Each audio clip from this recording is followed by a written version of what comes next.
Trump, thank you.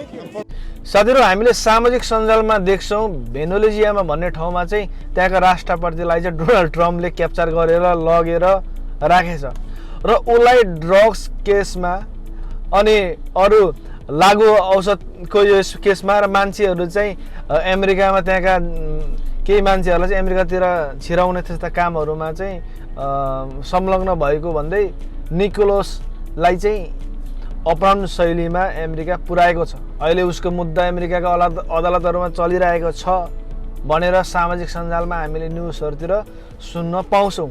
तर वास्तविकता घटना के रहेछ भने त्यहाँका भेनेजुएलाका जनताहरुलाई चाहिँ निकोलसले चाहिँ एकदमै क्रूर शासनै गरेका रहेछन् साथीहरु। Trump, thank you. And for Maduro, I hope you get in the same cell with Didi.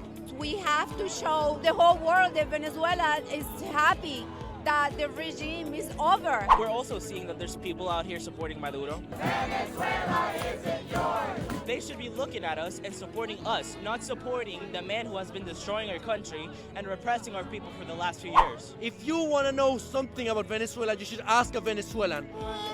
Venezuela! What do we want? Freedom! The people that have benefit from oil in Venezuela are the oligarchs that are allies of Nicolas Maduro. I hope that once our country is free, we get to enjoy the benefits of oil again. But for the past 20 years, we haven't. I care about our people being free again, our families having food, our hospitals having medicine, and our kids being able to go to school, which they're not right now. किनभने जहाँ बहुमत हुन्छ सत्य पनि त्यही हो भनेर हामीले बुझ्नुपर्छ। किनभने केही झुन्डहरुले बनाएका ग्रुपहरुले बनाएका त्यो ग्रुपलाई चाहिँ हामी सत्य भन्न मिल्दैन। जहाँ ठुलो जमात हुन्छ जनताले सपोर्ट गर्छ त्यस्तो कुरामा चाहिँ हामीले विश्वास गर्नुपर्छ र अहिलेको परिस्थितिमा हेर्दाखेरि भेनेजुएलाका जनताहरु चाहिँ खुसी रहेछन् निकोलसलाई पक्रेर लगेपछि।